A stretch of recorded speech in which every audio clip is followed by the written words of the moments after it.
But okay, so 1, 2, 3, 4, 5, 6. Why am I counting to 6? I don't question your methods, but Yeah. you know. Sometimes they be madness. All right, hello everyone, and welcome to the Riley and Friends podcast, episode. I want to say 6. It could be 5. I don't want to. Well, I've already said 6, so it's either going to be 6 or I lied. So welcome to the Riley and Friends podcast. I'm joined by my good friends Gabe and Corinne. How y'all doing today? The earth is trying to kill me. Besides that, I'm great. Oh. That's a kind of a mixed great. But Yeah, well... There should be an emoji for that. Kind of a smile that's horrified. Yeah, well, it's basically like kind of my constant state of being is that the earth is trying to kill me. So I can still be great. It's like, but a certain measured of great, like great asterisk, the earth is trying to kill me. So that's like the underline at the bottom of the book. It says earth is trying to kill me. Yeah, exactly. Like it's a little like script down at the bottom, the author's note. I have really bad allergies, basically, is what I'm trying to say. So if you could tell, I sound very congested right now, and will continue to do so probably for this entire time. So excellent. Yeah, I'm gonna sound like this, and but today's a day, and it's so far a good one. I got to sleep in, and my cat apparently woke me up really early in the morning at one point, and I think he was trying to nurse off me. He thinks I'm his mom, and he doesn't understand that I don't have the nipples he's looking for. These are not the nipples you're looking for. Yeah, these are not the nipples you are looking for. So, yeah, but he did it again last night, which, it's adorable, but it's also like, Chowder, please, I don't have those nipples. Stop fighting my stomach. Yeah, it'll be the middle of the night, and he'll be, like, under the blanket, because he likes to be under the blanket, and then suddenly I feel, like, little, like, on my stomach, and it's like, there's nothing there, sir. Just gonna find a belly button. My greatest fear, belly buttons. You and Taylor Swift. Oh, really? I have something in common with Taylor Swift. It was a running joke on the internet because she never showed her belly button, like, ever. I had like a dream one time where, like, I don't know if when I was a kid, like, I get like tickled a bunch, and I hate being tickled because I'm really ticklish. I do kind of remember torturing you with that. Yes, and and like people would like touch the nipple area, and that's like a really like sensitive like for me. But like a lot of times, like in my nightmares, when I have like a really bad dream, like someone will try to stab me in the nipple. Oh, not the nipple. Now I'm thinking nipple. Now you're just thinking of nipples. In the belly button area, and it's like, I'm just afraid of belly button. That's coming out. I'm just afraid. That's just where my being ends, apparently, and that's the last line of defense. I mean, you have to get belly button order and utter chaos. Just gotta get like a little like pasty for your belly button. It'll protect it. It's like a Sunny in Philadelphia product. Are you tired of your belly button poking? Do you want to cover your belly button? Instead of shirts, try this. Yeah. Completely shirtless, but with a belly button pasty. It's just a little plug. Yeah. Or unless you're an Audi, then it's just a little cap. Mushroom cap, like a shower cap. This has gotten off to a weird start. It is, but I dig it. Weird energy in the room. Yeah, there's weird energy. Gabe, how are you? Yeah, how are you? I have recently gotten the monkey off my back that is Zelda, as the photo may disprove, but I was about to say, Zelda is literally at your back. I mean, not Zelda. Link is literally at your back right now. Unless Zelda is masquerading as Link with that Korok mask possible. No, I thought that was a fitting message, but then I realized this is probably not proving my addiction is over. Yeah, probably not. I chased the dragon, and I was like, at a certain point, when the game's starting to tell you have now played more Zelda than you have watched Hulu on your Switch, I'm like, oh no, this is bad. I need to stop. But do you need to stop? For now, I've beaten the game, and I've put it down, and I only think about it a little bit, or a lot bit, sometimes. But for now, we've put it down, and I figured I could put a review on this and just put it out of the way for a while at a certain point. But this was pretty fun, too, because if you get that mask, it freaks them the fuck out. I genuinely like to picture they think you've ripped one of their friends' heads off and put it on your face. Because they're not happy. And when you have that, they're like, what? Well, you're also like freakishly tall compared to all of them. And like, so there's no believing that you are a Korok. Like, it's not going to happen. It's actually some Hannibal Lecter type shit. All right. So what were I'm guessing your overall thoughts on the game were positive, Gabe? Yeah. It's hard to say how to compare it. There's a lot of recency bias involved, but it's probably the greatest game I've played since maybe New Vegas. And I think it's because it's one of those games like that where you're like, the freedom that game gave me was at a level I had never experienced. And that's what I felt with this. And I do enjoy that I'm now the Zelda whisperer that David and Jordan will message me Zelda questions just constantly throughout the day. And I just get that. He's like, I tried to build a flying machine with a bomb on the end of it. It crashed and killed me. What did I do wrong? I'm like, well, where did you put the bomb? He's like, put it on the front. Okay, how many fans? 1. Well, you need more fans. It's like, these are the Zelda Whisperer questions.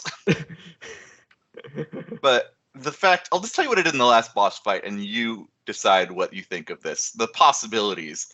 Of course, I'm not going to say who, but you probably know who you fight, just from, they're not creative with new enemies for last bosses. But I summoned a giant mech that walked right at him with a giant sword and a cannon on his shoulder. And then I summoned a flying drone that shot bombs down on him. And then I summoned a master shield that I had made out of 100 other master shields that I had duplicated and stuck together, and then put flamethrowers on the front and pushed him into a corner so he couldn't move. And then I sat on top of it and just shot bombs down at him. And that's how I fought the last boss. So I have to ask, I think we all know who the last boss is. I feel like it's not really a spoiler. It's always Ganon. But how hot was he? Ooh, I think they've kind of peaked with this one. Like, this one is like straight up Daddy Ganon. Yeah, because the internet was going wild for the promotional photos. So I just want to know, does he live up to the hype? He lives up to the hype. He's got this beard and this scruff, and one of my favorites was there's a photo of Zelda and Link and Ganon holding both their hands and they're blushing. I'm like, yep, it's kind of that energy. But Ganon. There's so many ways to play this. If you play it just like sword and bow and running around, I'm like, that's fun, but you're really missing out. Like, this game has the ability to make you into the world's worst mad scientist. And if you don't partake, you're just missing out. You have so many things you can build. I solved every puzzle with either bombs or one giant bridge. And the fact that you can do that and just throw the bridge down and drop it on people's heads from the sky is hilarious. I don't know. I was watching, because the Game Grumps have been playing very slowly, Tears of the Kingdom, and like, Aaron made this giant bridge to like just get across this frozen bit of water, and then he had to maneuver the giant bridge back into the cave where the water is. And it was like just watching him try and maneuver this gigantic ass bridge into this tiny cave. And I'm like, I feel like you could have done this in a better way. But also, I guess it works. I feel like you had so many options. And you just made a giant bridge and then tried to get into the cave instead of like just bringing the materials and building the bridge in the cave. You would be shocked how proud you are of your very first giant bridge. Yeah. You just run around like carrying it with you. Yeah. Like, no, this is mine and you can't take it from me. This is my giant bridge. My favorite is, though, I think it was early on, there's a secondary boss fight at one point that there's a ninja master guy, that's all I'll say, but he is the funniest fucking boss fight ever because he's always on random ass vehicles. But one time he was on a boat, so my idea was I'm gonna see what electricity does. So I put an electric can on the front of my boat and tried to drive at him. And the first attempt at this resulted in the boat being too heavy, and I toastered myself to death, and it just went immediately killed me. And I thought that was the funniest fucking thing that has ever happened, that I just immediately suicided by electric boat. So I took that same idea and I attached electric through an arrow and a box, and I shot it at the boat near him, and I killed him by toaster. And I thought that was also brilliant. Yes. Well, after your own experience, you knew it would work. But you knew you had to tweak it a little bit. Why'd we fall, Master Link? We can learn to pick ourselves back up. You get knocked down, but you get up again. The Korok thing is funny as hell to me. Like, I didn't do the straight up torture of Koroks, other than the first time we all do like the penguin in Mario 64, where you just like. I did that because I was curious as to what happened, and what happens is they scream and then respawn like nothing happened, and they're very annoyed. But you can pick them up and attach them to things. Whoever did that they're just asking for us to be monsters. Whoever did that was a monster themselves. Could you basically become Wile E. Coyote and attach him to a rocket? I've done it multiple times. And that's Fantastic. Clearly what they did it for. Like, how could you not expect that's the first thing we're all going to do? Or you could put him on the back of the horse, and then you can run 100 yards away and just whistle for the horse, and he'll like run up screaming on the back of the horse. Be like, hey, you made it over. Thanks for bringing him here. I didn't want to carry him. I don't know. The epitome of this to me is how you play a game. So if you want to try and play it like a normal Zelda, it will be really fun. But I think I kind of bounced off of Breath of the Wild for a little bit because I think the same reason everyone did. Like, the weapons break too easy, and it's kind of hard to get around for a while. But what I figured out is that the game taught you to fight differently and explore differently. And if you can do that, you can enjoy the game eventually. This game, however, there's like so many ways to fix that. Like, your weapons, can be fused with things. You can just like, this sword is breaking. There's a rock. Now I have a sword with a rock on the end of it, and it's better now. Okay, hit that thing with the sword rock until the sword rock breaks, and then we'll do it again with the stick rock. And that fixes the duplication error. And then there's the exploration thing where it's like, if you just explore the whole map right away, you can just be like, walk into town and be like, I would like some freezy pants, please. Or I would like some fire pants. I'm going to run around in lava for a while. And that's kind of the only issues I had with Breath of the Wild, was like, I'm tired of dying by snow because I don't want to stop looking up there, and I'm too impatient to look around for what I need to survive this, or my swords have all broken. But instead, you can make the Master Sword attached to things. No one ever told me that, but you can attach bombs to the Master Sword. To make the Master Bomb. It's bomb. Terrible. Don't do it, but also do it. Do it once. It will kill you immediately, but it's still worth it. A worthwhile experience. You can duplicate the Master Sword and then attach it to another Master Sword. And now you're wielding the Master Sword. Is it like a Darth Maul type of thing? It's not on both sides. It's just taller. I was thinking, like, I'm going to do that, but the shield. So now my sword has a shield and my shield has a sword, and everyone is very confused. I don't know. It's pretty great, and the ending. I'm not going to say what because it's worth experiencing, but the ending is one of the best endings to a video game ever. Like the fact that you can have all this fun and they nailed the story is kind of impressive to me. It's like you'd expect the fun would be there, and then it'd be like, oh, you wanted us to do stuff with the story and the characters. Sorry, we really spent more time blowing things up than doing that. Which would be legitimate if they did. I get it. I'm just impressed with it because there are a million things that could have broken this game considering all of the aspects of what you can build. You'd think that there'd be cyberpunk style glitches at every corner when you're making horrible designed machines, but it just functions in the stupidest things you can make. They just function, even if they don't, but they're not supposed to. And I'm very impressed by that level of, I don't know what level of QA they must have done, but it's impressive. Yeah. So I don't know. I'd highly recommend it. It's probably my game of the decade for right now. But again, recency bias needs to go away for a little bit first. That's fair. I will say Bevan beat it as well, but he's still been playing it after beating it. Like he's just been running around doing stuff, building things, fighting dragons, like there's still plenty to do even after you beat the game. So I think that gives it, good playability value. Because like we were at a friend's house yesterday and they're like, oh, how far are you? And he's like, oh, I've beaten the game. And then he's still just like, I just can't stop. Yeah, I just can't stop. I need to make more pizza. Like I'm looking forward to trying it. I'm currently playing the Horizon DLC. So I'll get to it as I'm about finished with the Horizon DLC's main story at least. But then I'm gonna torture myself with a little bit of Redfall because I want to make some content for the channel. And then I'll play Tears of the Kingdom as like a reward. Palate cleanser. The best palate cleanse. Palate cleanser, that's a good game. Yeah.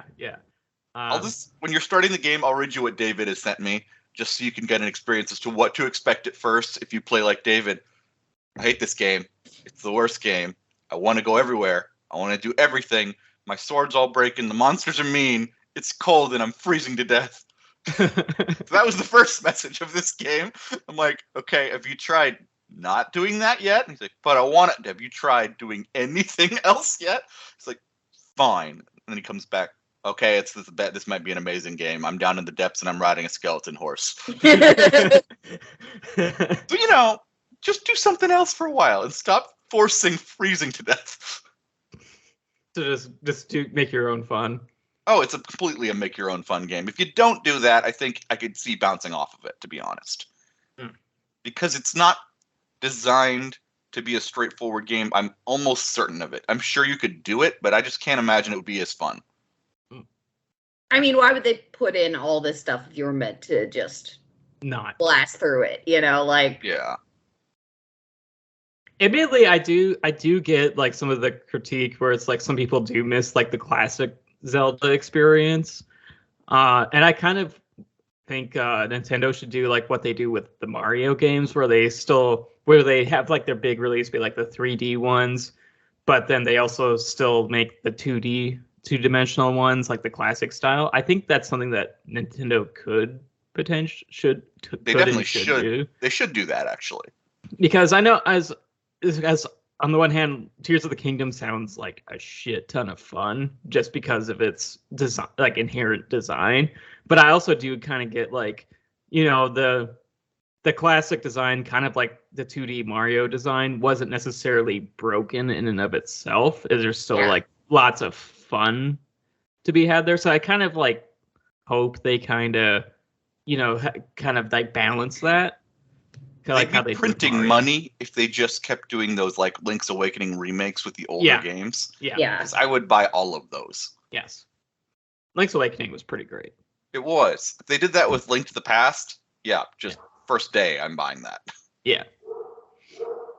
But it's kind of what my first Zelda game was. It was on the Game Boy, like the original Game Boy, and I thinking that would probably have been A Link to the Past. Probably Link to the Past then. Yeah, I think it probably was Link to the Past. I just remember playing it like in the car and making myself motion sick and being like, but I want to play. See, for me, my first one was Twilight Princess. Oh, you came in way late then. I didn't really have a Nintendo system in the 90s or the early 2000s. I technically had an N64 for a little bit, but that was like much after, like that was like during the tail end of the GameCube era. Yeah. And I didn't really get into Zelda then. I played Super Mario 64 and Super Smash Brothers, but I didn't get into Zelda then. When I got my Wii, Twilight Princess was the first game I got, and I thoroughly loved it. Just, because it does embody, looking back, it does embody like the classic Zelda experience, like kind of like with Ocarina of Time, but I think the controls were better in Twilight Princess, and like, so, it's because gameplay advancements at the time, and the story was pretty good. Like the side character Midna was pretty good. She like most, because like a lot of times the side characters in Zelda games are kind of dull, and even the secondary villain, God, yeah, I forgot his name, but I remember the secondary villain being good. The one that wasn't Ganon, but Ganon's good too. But the one that wasn't Ganon. The one that wasn't Ganon. I think it's kind of impressive, their record. Like, I can't think of the worst Zelda is still a very good game.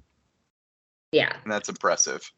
Zelda has been a part of my gaming lineage for like such a long time, because so I have an older half brother, and my older half brother is the only child of his mom.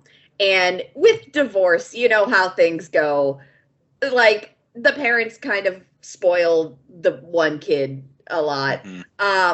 Yeah, so his mom. Anything to comment? I live it.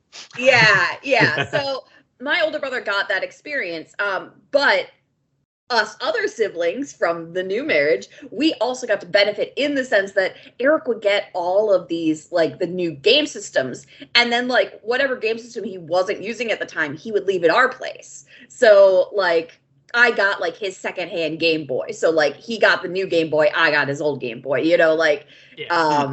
he got a new system. We got his N64. So, like, I was always playing things a little late, but I played a lot of Zelda. And, like, it would be me and my friend Laura just sitting upstairs in the attic, because that's where my bedroom was. It's boiling hot. It's the middle of summer. We're trying to beat Ocarina of Time, but we're also sweating out all of the moisture in our bodies. But we refuse to leave the attic because we need to beat Ocarina of Time.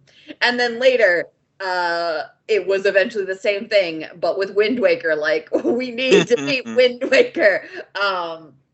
We never beat Wind Waker together because of the end of Wind Waker, where you need to find like the million fucking pieces of the map. Most obnoxious thing in the world. Which they changed in the remake. They're like, it's still annoying in the remake. Yeah. I didn't even play the original, but in the remake, it's still there. Just it used to be down. Much worse. It was like 6 pieces in the remake. It was like, I don't even know how many pieces, because we just kept finding pieces, and we're like, we just want this game to end.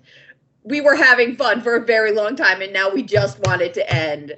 I call that Assassin's Creed syndrome. Yeah, so we never beat that one because it was just, we were stuck on finding all the pieces in the sea, and we're like, how long does this go? And, much longer than you wanted to. Yeah, much longer than you wanted to. But they did mostly fix that with the remake. It's still a thing you have to do, but it's not as bad. Yeah, I played the remake, and I thought it was a good game. I just think the pacing is a little weird, I guess. Yeah. Or the remaster, or the remake, however you want. I can't imagine that playing it the way it was, though, because that part annoyed me, and that was the fixed version. Yeah, no, it was god-awful. We never beat it because of it, because we were like, that's, like the end of the game, and we were like, we're done with this game. We wipe our hands of it. We beat the game. we just decided we had beaten it. It is done now. Yeah. I've been there. Yeah. I would say, like, I really liked Wind Waker for its visuals. It had a lot of really fun stuff. The sailing was great, but that ending on the original, that ending portion is just so bad, which is why they fixed it. But like, it's still, you still have to do it, just less. It's an interesting thing because I actually think the two newest Zeldas are like almost not Zelda in a sense. Like they are, but there's such a new thing and a new way of doing everything that like I could actually see somebody that's a traditionalist only kind of bouncing off of them just because of what you were saying, that it's more of like Scribble Knots than it is Zelda in certain aspects. Yeah, I can, well, because like the core of Zelda used to be, you know, the dungeons that are like, generally speaking, you have to hit them in a certain order, and you have to find like the things that you need for that dungeon are in that dungeon. And like you unlock things as you go, very linear. Like it's a puzzle solving game in certain aspects, but it is also just a, hey, go here, do this. Hey, go here, do this. And then the new ones are more like, yeah, you need to find these places and unlock them. And there's like one giant puzzle in all of them, but it's not like the little modular puzzles that very much existed in the older versions. And it like, it's not really linear anymore. And because it's not linear, you don't get that same experience of everything you need to do this place is in this place, or like everything you need to do, like, you know, you need to go here to do this. It's more of like, you can choose to do that. And, you know, personally, I am a fan of giving me more options. So like, you know, I haven't actually played Breath of the Wild or Tears of the Kingdom. I've just watched them be played a lot. Because the Switch controllers aren't great for my arthritis. Yeah, fair. So I just watched Bevan play them. But, you know, from what I've seen, like, I think I would enjoy them. But yeah, I could see old school Zelda fans maybe wanting that old, more linear style of gameplay. But they would need to do something to make it fresh, because like if they aren't remaking a game, but they just do the exact same thing again, then like kind of what's the point, you know? Yeah. Mm-hmm. No, it makes sense. That's the tough challenge if you did. I don't think they would. And that if they did a 2D Zelda new, I would be shocked. I think they're just going to reboot something in the Awakening style. I mean, the Mario 2D ones still have some new stuff. Like, I mean, in this next one, you can be an elephant Mario. Don't get me wrong. That looks amazing. Yeah, that does. That looks great. I was really excited when I saw that trailer. I'm surprised they did it, but I'm happy about it. Yeah. Yeah, that trailer was great. And I hope it lives up to that trailer, because it was so much fun. I'm with you on that. Yeah. So kind of, you know, I mentioned earlier I played Horizon Burning Shores. I played a good amount of it. And it kind of harkens back to some things we discussed last week, where it's like, you know, it's like, or not last week, but the last episode, that, you know, open world games need to, you know, not do certain things. And I like the Burning Shores DLC. And one of the reasons why I kind of like it is that it's less, like, the map is still quite, like, the new map, because you're in, like, post-apocalyptic LA. There's still some sizable stuff, but there's still some stuff to do, but there's not really any bandit camps. There's minimal side quests. Like, mainly what you're doing is the main story and maybe a few ruins. And I like that, because it makes the narrative flow, you know, feel paced better than, you know, how it is in the main game, which is like so fucking big. Right. But like in this one, you can just focus on the story, and you do get some new weapons and stuff. Well, you get a new weapon, which is like a Zenith gun, which is pretty fun, and it kind of like wrecks some of the bigger dinosaur monsters. But you know, it's like I feel like the gameplay like gets a much more focused now that it's sorry, I'm explaining this badly. It feels like everything feels more focused, like in terms of narrative, in terms of gameplay, and I'm just really digging it. And it kind of like makes me think that for Horizon 3, I really hope they don't do a map as big as the main game for Horizon Forbidden West, and I hope that they, do less bandit camps, more diversifying gameplay, and more side quests instead of the run of the mill open world, AAA open world Ubisoft style. Because I mean, as I said, Horizon's still like a very good version of the Ubisoft style open world, but it's still kind of it's probably still the best version of that. Yes. But excuse me, allergies. But it is still that, Yeah, exactly. And when you're doing that over and over and over again, I know personally, it definitely makes me crave something more linear, something that provides more stories, something that I'm not just going to be emptying out bandit camps forever, because as much as Fallout 3 Fallout 4 kind of has a bit of that problem with the what are they called? Settlements? Shelter things? Yeah, the settlements, but the group that makes you do the settlements. Minutemen. The Minutemen. Yeah. It has a bit of that problem with the Minutemen where it's just like you're kind of like doing the same thing over and over again after a certain point, unless you continue the story. But at least with the set, there is a story to continue, and also that will make those things stop. Or you could just keep building settlements and you're actively changing the world in a way, you're building your settlements. So it adds a certain something to it where, if it's just the same bandit camp, but this one's slightly different, get rid of them, or you have a slightly different goal. It's that's just doing the same thing over and over again. Yeah. I ran out of patience for it and may have murdered the Minutemen. Yeah. I mean, what I'm liking about Burning Shores is that it is very narrative focused. It's kind of a love story of sorts between Aloy and a potential romantic interest. She spends a lot of time with. Ew. But it's kind of a love story in my game. Yeah, I know. The two characters are kind of adorable together, and I mean, and it's like in some. I remember reading for a previous video that I was working on, some of the it's not believable. They made Aloy gay, or it's just how could she fall in love with her? And it's she shows up in a boat, Seika. She has an awesome boat, and it's I immediately am I can see why a lesbian would fall in love with this, because I would fall in love with this. She has a boat.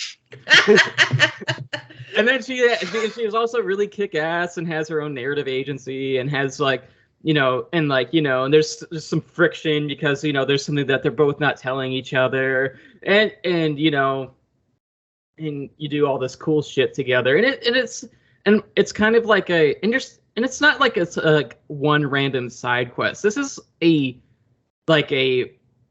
maybe not as big as say Spider-Man Miles Morales's DLC, but it's still pretty sizable to where there's still some meaningful story. There's a fair few hours worth of story content in this, so there's a lot of time where these two characters spend together and have time to develop. So it's I don't really get the whole it just doesn't feel real. They did it for an agenda or whatever. It's I think people who are complaining about that are just didn't want Aloy to be a lesbian. These are probably or the bi. These are probably the same people that complained about Aloy being not hot enough in the set. Yeah. Oh, I mentioned that in the video. I think they're the same people. The nuance is lost on them. Who don't believe that women have facial hair. Let me tell you. Let me tell you. Oh, I've got facial hair. Or my favorite complaint, like, oh, the Last of Us actress isn't hot enough. I'm like, wait. You remember the game character is a child, right? We want to revisit this? Yeah, how hot do you want this child to be? Frame it that way. Yeah. And also, she's kick-ass and I love her. Or them. She's perfect, honestly. Yep. Yeah, them. They came out as non-binary. That's right. Yeah. And Bella Ramsey. Yes. They're a great actor. Fantastic, did a great job. Yep.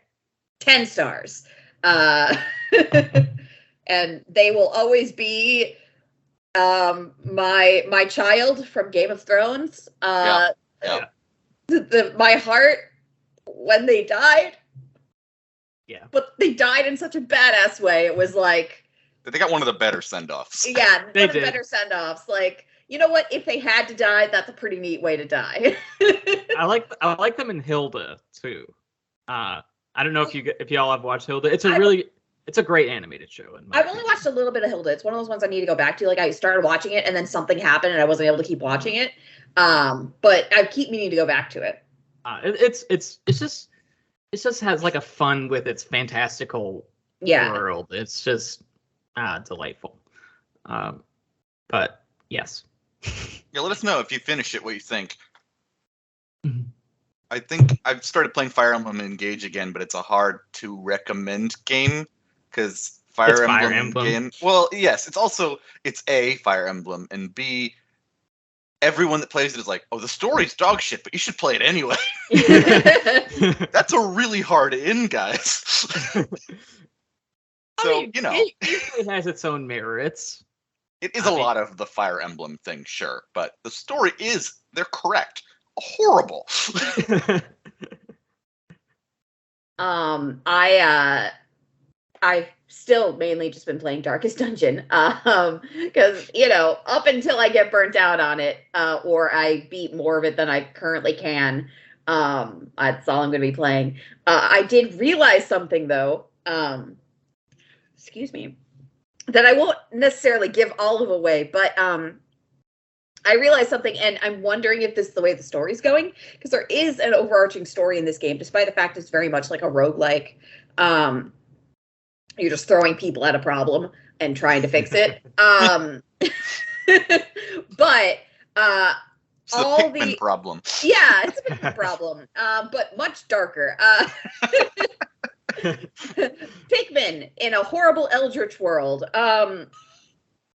But like the very first boss you face, because like you're traveling through this area that has been destroyed essentially by Eldritch horror. Essentially, it is implied, at least through my gathering, that you failed in the first game to stop the spread of the Eldritch weirdness, and now the entire world is falling apart because of it.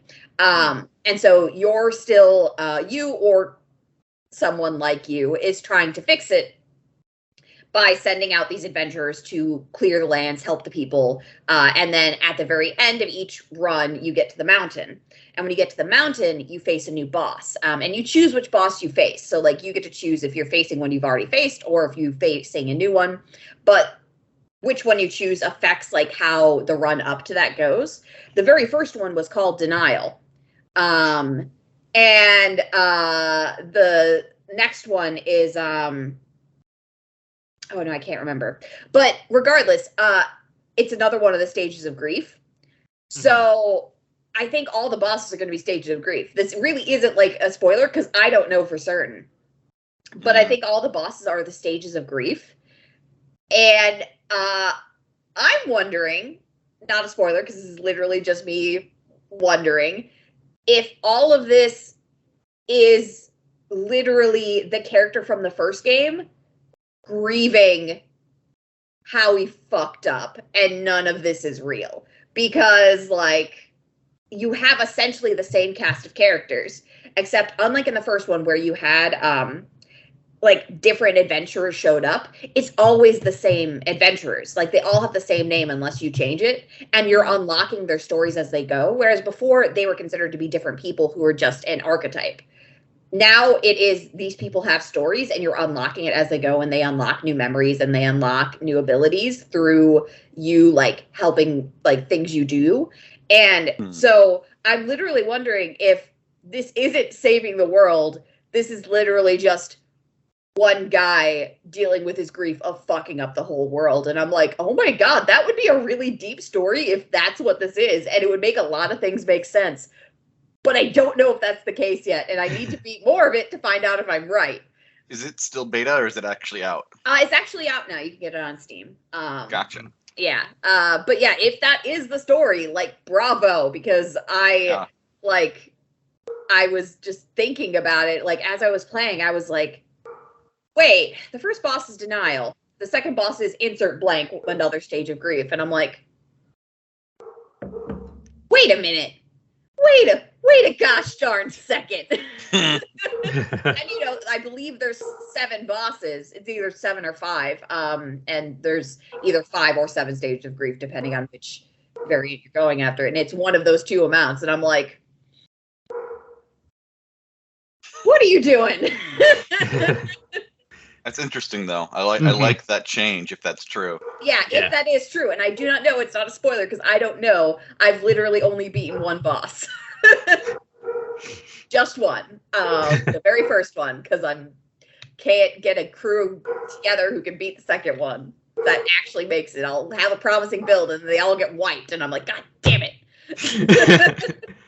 We have to check in on this, like, Yes. the ongoing addiction. Where are you in Darkest Dungeon? Yeah, where am I in Darkest Dungeon? Where am I? The other game that I want to play, though, when I'm not obsessed with Darkest Dungeon, is I got a new game called Love Shore, which is a visual novel-esque game, and it is like a romance game. Like, romance is an option, but it takes place in a cyberpunk dystopia, and like you can literally like interact with gods, so it has like an eldritch bent to it.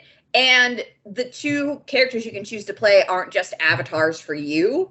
They literally have different stories that happen depending on which one you choose with all these different characters. So like there's up to 24 different endings based on all your choices. And I'm like, this seems cool as hell. So, I'll need to actually dig into that at some point. But it's by a new studio. This is like the first game they're releasing, and they're called Perfect Garbage, which I love as a studio name. That's so good of a band name too. Yeah. And the creators of the game are 2 like comic creators that I like. I kickstarted their stuff. So like when they said they were releasing a game, I was like, yeah, I love your stories. Let's put it into a way that I can affect them. So like it's coming at it from like comic and story creators creating a game that is a choose your own adventure essentially. And they're both make incredibly weird shit. So like I'm very excited to see where this goes, because there's no way this is normal. This is not a normal dating visual novel sim. Like it's not. I kind of love those games where the shoe is coming, but you don't know how or when. Yeah, you don't know what the shoe is, but you know it'll be there. The weirdness is here. I just know it. I just need to find it. And I just love the fact that it's called Love Shore, because like it's just such like a nonchalant, oh, this is a dating game name, like Love Shore. Yeah, and it's like, no, read even the description, and you're like, wait a second. It's kind of like, did you guys ever play Bug Snacks? Yeah, I haven't played Bug Snacks, but I watched a friend play it, and yeah. This is the most obvious hiding a horror story inside of an obvious cute kids game thing that I've ever seen. Yeah. Oh God, I don't want to spoil it if you haven't, but look up what happens if you do it wrong. It turns into Courage the Cowardly Dog level horror. Yeah. Yeah. And doing it wrong is essentially doing what the game has told you to do. You need to not do what the game tells you to do in I order was to do it laughing so hard because I'm picturing a little kid doing this wrong and the trauma that would come from that. Yeah. Oh, that game. I watched a friend play that game and it was hilarious. Because in the beginning, she's like, "This is so adorable. I don't know why everyone wanted me to play it so much." Because, like, usually people give her terrible, awful suggestions of things that are going to horrify her. And then she's like, "Yeah, everyone really wanted me to play this, but it's so cute. I'm loving it. Did they just think I'd like it?" And then, it happens. And she's like, cut to the ending and you're like, no. Oh. She was like, "I can't believe you made me play this entire game just for this." It was one of the better rug pulls I've had. Yeah, it was very good. It was very good. Especially because, like, it's not completely out of left field. Like, no, I had a feeling. I kept playing it thinking, when is it happening? Like, yeah. Now I need to look up what happens. Oh, you do. It's so good. Bug Snacks. It's iconic. It's really, really fun. I would recommend even just playing the game if you have the time, because it's pretty short. Yeah. Okay. Fair Yeah, enough. it's really good. Just know that if you're playing the game the way the game tells you to play the game, you're playing the game wrong. No, I think you're playing it right. I think. Yeah, well, you are playing it right. Well, now I have to play it right, just so I can see what everyone's talking about. No. I mean, if you're playing it wrong, if you're playing the game the way the game tells you to play the game, you're playing it in the way to get the ending that is the true ending. Exactly. Is the creators of the game sitting in a room laughing their asses off. Yeah. But to get the good ending, you have to play the game wrong, which is hilarious to me. Like, it's not play the game well, it is play the game wrong. Like, do badly. Do not do the things they tell you to do, and you'll get a good ending. Do exactly what they tell you to do, and you get a horrifying monstrosity of an ending, which is hilarious. That's what I mean. I'm gonna play it how the designers intended. Yes. Which is apparently batshit. It's the whole thing is a Courage the Cowardly Dog episode. It's great. It's amazing. It's joyous. It is just a masterpiece in the current age. Put that on a box quote for Bug Snacks. Yeah. Bug Snacks. If you haven't played it, play it. And, even if I've told you that playing it the right way is how you get a bad ending, you're going to want to do it anyway, because the things they're telling you to do are so cute. Exactly. It's the perfect trap. Yeah, it's the perfect trap. Like, especially for completionists. You're gonna want to complete it all. You're gonna want to do all the things. I do have a segment if we want. We can save it, or we can do it now. Okay, what's up? I have a quote off. Ooh. So this is a Who Said It? Ted Nugent or Charles Manson? I love that. I'm game for this. I'm game. Okay. Number 1. I punched my mother in the face once.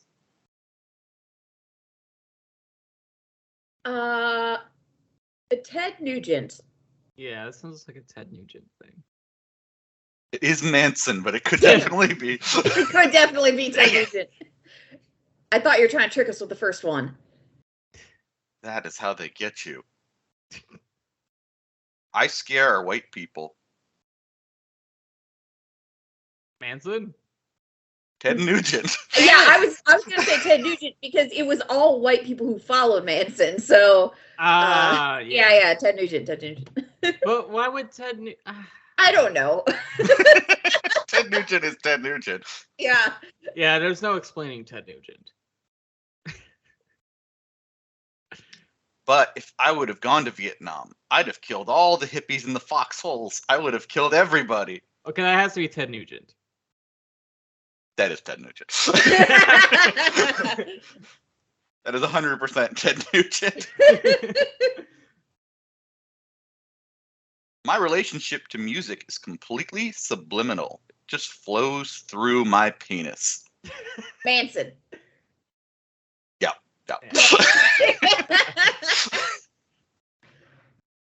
I'm going to try to do this one justice. Do you feel the wolf kebab roof vintage? Gafrigaboo, punch boo, jitter bear, ramage, jiggle G, bawooga baga. I think you broke Corinne. Yeah.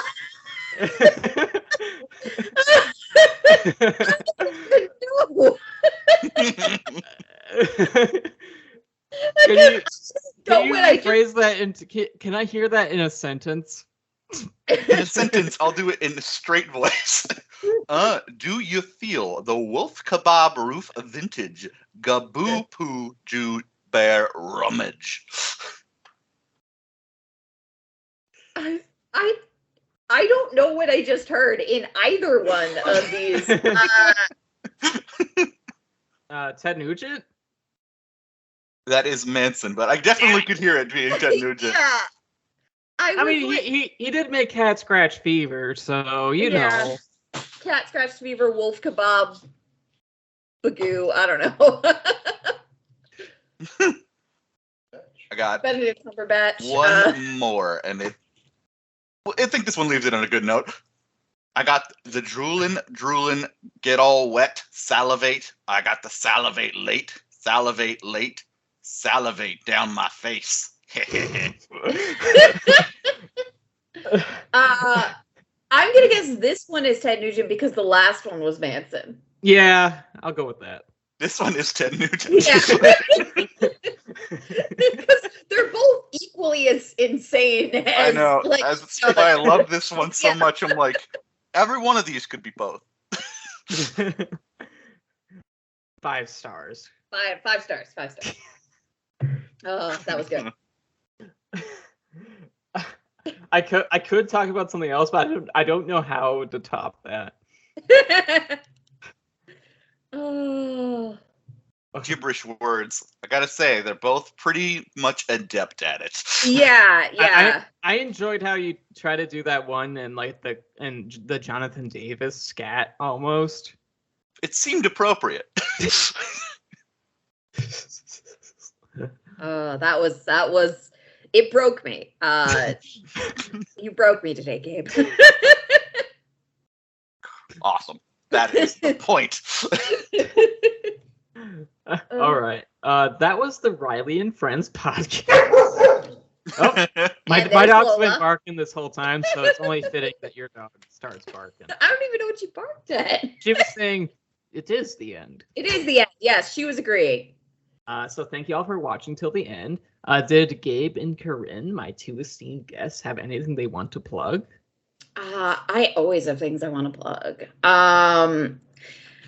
Hi, I'm Corinne. You can find me on the Flailing Hell site, that is Twitter, Manic Pixie Girl without the E in Pixie, or you can find me on Blue Sky if you manage to get an invite, or once the beta opens, as Manic Pixie Girl, just spelled normally, because I got it first, bitches. It's a hot commodity name that I've been using for years. But if I join new sites, sometimes other people already have them. So, yeah. But you can also check out my podcast, Wham Bam Thank You Ma'am. We release episodes every other Wednesday. So not this Wednesday. Hold on, I need to look at a calendar. So the next episode will come out on the 12th. And it's a good one. We read Get in My Swamp by GM Fairy, the Shrek porn. I was so hoping that was what you were going to say next. Yeah, with a friend. We had a guest ma'am who joined us for that one. It is god-awful. The worst book we have read ever in our lives, I think. Well, I'm going to have to tune in for this one. You've sold me. Yes, please tune in. Coming out on the 12th. And then, you can find us on basically all podcast platforms. You can check our Podbean. We have Patreon. You can find us on Twitter, because I don't have enough to make another account for it on Blue Sky yet. But WBTYM Pod, and there you can get all the links and stuff. But otherwise, just look up Wham Bam Thank You Ma'am with proper punctuation and an exclamation point, and they'll find us. The next episode is going to be Are you going to do character voices? I have to ask. There is character voices, yes. There is some character voices that occur by our very own Andy. She does a fantastic Scottish brogue. And we do get that in the episode. We get a dramatic reading of a scene where Andy is the Shrek stand-in and our special guest is the Fiona stand-in, and I am our narrator. It is joyous. I recommend it highly. If you haven't tuned in at all before, please tune into this one and then go back and listen to the rest, because I can assure you, they're all funny. I think we're funny. But this one... If you're gonna start anywhere, you might as well start here and then work backwards, and then because the other ones can be a palate cleanser for your brain, because you're gonna need some bleach for your ears and your brain and your thoughts, because you're never gonna think about Shrek in the same way again. I'm already filling in the blanks in my head. Yeah, it's something. But yeah, so check that out. Coming out on the 12th, July 12th. That's me. All right, Gabe, did you have anything you wanted to plug? Yeah, I would like to say, keep me in your thoughts as I try to continue my Zelda, of kicking the habit of Zelda. I cannot promise anything, but I am promoting that we try to help me kick this habit. I may have beaten this game on our anniversary, and my wife will never let me live that down. Oh! Brutal. I finished it. To be fair, I was like, I removed the needle from my arm at this point. This is my gift for you. So we'll kick the habit for now. That's all I have to promote. And this podcast, of course. All righty. All right. So thank you all for watching, and we'll see you on the next one. Bye, everyone.